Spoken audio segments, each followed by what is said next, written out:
Good morning and happy Halloween. Thank you for joining us here at NASA's Kennedy Space Center in Florida for the pre-countdown status briefing for Space Shuttle Discovery's STS-133 launch. Joining me today is Steve Payne, NASA Test Director. Good morning. And Kathy Winters, Shuttle Weather Officer. Good morning. We'll hear from our panelists and then take questions. Steve? Thank you. Well, I'm proud to be here today to bring you status on our upcoming countdown for the launch of Discovery on the STS-133 mission. I'm here to represent the team that's been working so hard to get Discovery ready to fly. This is going to be Discovery's 39th and final flight, and it's going to be bringing the permanent multi-purpose module up to the space station, as well as the Express Logistics Carrier number 4 and the Robonaut to the space station as well. We expect a lot of interest on this one, and we expect a very good turnout for launch countdown. Work is currently on schedule as we prepare Discovery for launch on Wednesday afternoon. We completed early this morning our flight pressurization of our on-orbit control system tanks and the main propulsion tanks, and all went well. That is behind us now. We resolved our remaining issues with our nitrogen quick disconnect poppet valve. It turns out it was a ground support equipment valve upstream that was providing too much pressure and not allowing the poppet to close. We isolated that with another valve upstream of that, and we're able to close the poppet, and the leak is now behind us. So those issues that we were having are now resolved, and we're pressing on for our call to stations at 13:30 this afternoon. All right. Call to stations, like I said, at 13:30. We'll begin the clock at 2 p.m. We'll get it right into final checkout and configuration of our avionics control systems. We'll begin preparations for loading of the fuel cell reactants. That begins the preparations tonight. We'll be clearing the pad at 6 o'clock Saturday morning, do our pyrotechnics checks, and then go into reactant loading at 11:30. The pad should reopen at about 6 p.m. on Monday evening, and we'll begin offloading 180 pounds of liquid oxygen from our reactant tanks to get our appropriate flight load. That adds about 4 hours to our countdown schedule. This is why it's a little bit longer than typical. Checkout of our orbiter and ground communications network is planned for Tuesday afternoon, starting at about 13:30 or 1:30 p.m. local. It's followed by final flight crew equipment stow at 3 o'clock on Tuesday afternoon. By 7 on Tuesday evening, the rotating service structure will be retracted, and we'll begin our final crew module configuration for load. Just before midnight on Tuesday, we're looking at the countdown clock to resume its count at T-minus 11 hours. Then we'll begin final loading preparations and begin clearing the pad just after 1 o'clock in the morning on Wednesday. Earliest tanking time is at 6:27 a.m. on Wednesday morning. We expect about 3 hours of tanking. The flight crew should arrive at the pad just after noon on Wednesday. This is a space station mission, obviously, and it's a 10-minute duration window, approximately, and it opens at 3:47 on Wednesday the 3rd. We always target the middle of the window, and there are some seconds adjustment for a day of launch parameters. We have opportunities from the 3rd through the 7th of November, so that gives us 5 days, and we have our typical 4 attempts in 5 days scenario we can use if we need it. We have, on the 3rd of November, we have both Flight Day 3 and Flight Day 4 rendezvous opportunities, so we can use either of those if we needed to. That would add about 3 minutes to our launch window. And we have that every other day, starting on the 3rd and then every other day from there.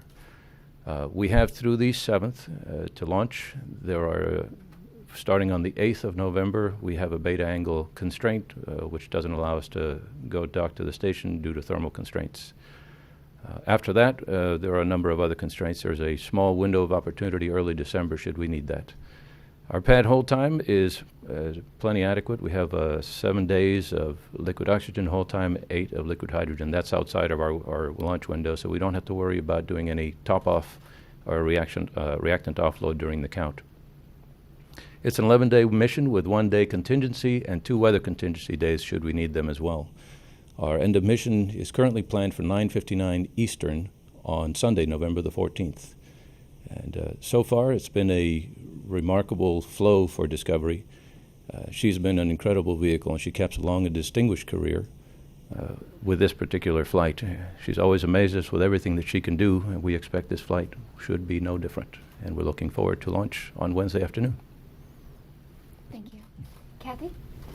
Well, we are going to be watching an upper level low over the next few days that'll be dipping down into the area of the western Gulf of Mexico. What that will do here for us on launch day is draw some moisture up from the south And as that occurs, we'll just be a little bit concerned about low cloud ceilings and also having some showers within 20 nautical miles of the shuttle landing facility.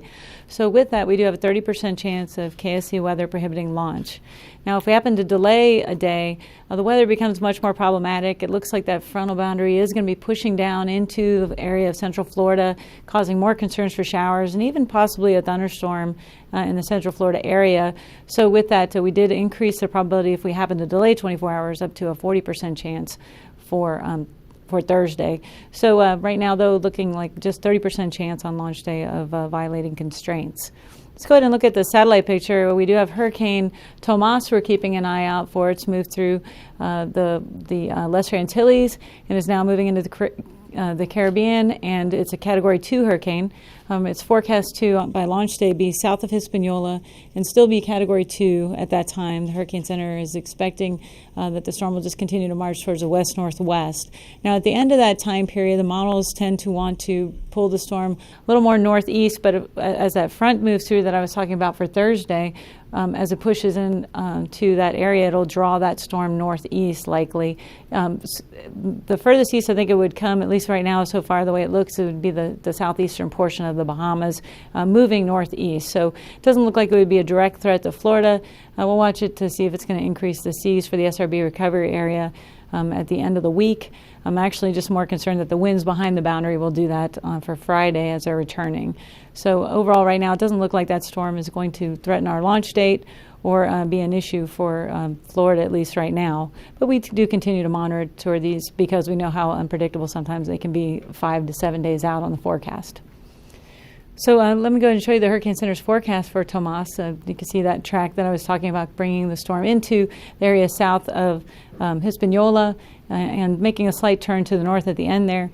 And again, at that point, the models, most of them have the influence of that trough affecting the storm, pulling it northeast. So it would likely be under a lot of shear as it gets under the influence of the trough as well. So it would likely become extratropical as it moves off into the Atlantic in the long-range forecast. Let's go ahead and get into our forecast for launch. Our tanking forecast still looks good. We do just have some scattered skies in the low levels with the high ceiling in the area. We expect to see winds from the east-northeast, 10 peaking to 15 knots, and temperatures right around 74 degrees. Good weather overall for tanking. Just went with a slight chance of violating constraint at 5% in case the front happens to move along a little bit more quickly than expected. For our launch forecast, overall, the sky conditions look good in the low levels. We do expect a ceiling on and off around the 9,000-foot area. Winds will be from the east, 11 peaking to 17 knots. The models have toggled around quite a bit on the wind direction, and so we're keeping an eye on that. But right now, so far, it's within constraints, and there's a chance of showers in the area. Overall, a 30% chance of KSC weather prohibiting launch. SRB recovery looks good overall with seas just a little bit high at 5 to 6 feet in that area. Winds from the east 12 to 17 knots. Again, I'm more concerned for them as we get into Friday and that front moves through and the winds will pick up and that could increase the seas in that area. And we'll be briefing them tomorrow morning for SRB recovery. For Spaceflight Meteorology Group's forecast for the abort landing sites in the U.S., the weather does look good both at Edwards and at Northrop Field. And for the TAL sites, we do have 3 good TAL sites on the first day with no significant weather issues. If we do happen to delay 24 hours, this is a day that we think we'd be mostly influenced by the front coming into the area. We do have a chance for showers on this day. Also, thunderstorms could be in the area, mainly over in the Gulf, but anvils could stream in for those thunderstorms. The high clouds that come off the top, those can be a triggered lightning threat. With that, we have a 40% chance of KSC weather prohibiting launch. The abort landing sites in the U.S. remain good on day 2. And Spaceflight Meteorology Group only has a slight concern at Zaragoza, where you have visibility to come down to 4 miles in fog. If we do happen to delay 48 hours, so the front should move through Florida. Again, this is the same front that would be pulling Tomas off to the northeast if Tomas was in that location down in the Caribbean that the Hurricane Center is forecasting. And at this point, we'd mainly be concerned about low cloud ceilings in the area, and also winds are getting a bit strong. And if they turn from 350, they're about the ground wind constraint is 27 knots, but it starts to drop as we turn more northerly. So if it came straight from the north, it would be down to 23 knots. Forecasting right now a peak wind of 21 knots. So I did increase the probability on this day to a 30% chance of KSC weather prohibiting launch. The abort landing sites, again in the U.S., still look good on the third day. And we have similar concerns at the TAL, at Zaragoza, one of the TAL sites, just a chance for 4 miles in fog, but overall 2 other good TAL sites, both at Marone and Istris. So we'll keep an eye on Tomas, but right now it doesn't look like it would be a factor for launch. And our main concern will just be if we happen to delay. So right now, launch day, we have a 30% chance of KSC weather prohibiting launch. If we happen to delay 24 hours, that's when a front will come into the area and we have more concerns. And we'll keep watching that trend. If it looks like the models are going to keep timing it out that way, we may have to increase that 24-hour delay number if they come in line better. Right now, there's some differences on the timing of that, so we're just keeping it at 40% for day 2. But day 1, still looking good. Thank you. We'll now take questions. When the microphone comes your way, please state your name, affiliation, and to whom you're addressing your question. We'll start with Bill. Hi, Bill Harwood, CBS News for Steve. Would you, what did the troubleshooting show where the problem was? I was confused. Was that both nitrogen and helium or just helium? Well, initially we'd had 2 different issues with our quick disconnects, one with the nitrogen side and one with the helium side. The one that was a long pull, the one that took us a long time to resolve, was the one on the helium side because it required venting down our tanks and repressurizing, and that just takes a long time because you have to do it slowly to allow the thermal conditioning to happen. For the nitrogen tank, it's fairly straightforward. It's a quick process. The tank is about the size of a softball, so it takes a couple of minutes to fill and empty. We thought it was a quick disconnect valve, and I believe you saw one of these earlier. It's the same kind of quick disconnect valve. There's a little poppet inside that's held open by pressure, and when the pressure goes down, it closes again. The valve that was supposed to stop supplying pressure to it was providing too much, and it couldn't close properly. So we just went upstream and closed the gas off to that one so that the pressure would bleed down and the QD could close. And it worked very well. Well, I guess what I was asking was, are you saying then that there really wasn't anything wrong with the shuttle hardware? It was an issue on the ground side that you guys just didn't see? Well, once you pull it out, it's hard to go back and determine that. We changed it. It turns out it could have been both, or it could have been just one. At this point, we don't know once we take it out. But the valve we had originally had been there since the initial build of the vehicle, and we'd never had any issues with it. And that was back in the early 80s, I believe. Okay, so now everything's buttoned up, and you guys are pretty confident. Everything's Unless something else buttoned up. comes up, you'll get there. Correct, and we're going to spend the rest of the afternoon putting the area back together, disconnecting all the ground support equipment, and putting the doors back on. So that is behind us, fortunately. Are there any other questions? Over here, please. Denise Chow for Space.com. Just a quick question to clarify for Steve. The repressurization, has that been completed or is that ongoing today? Of the engine pods? Well, yes, all the repressurizations are complete at this point. The helium tanks were repressurized and they were done early this morning. The nitrogen tank we repressurized as I was getting out here, and the pressure was holding fine. So we believe that's at this point done. Okay, are there any further questions? Okay, Bill again, please.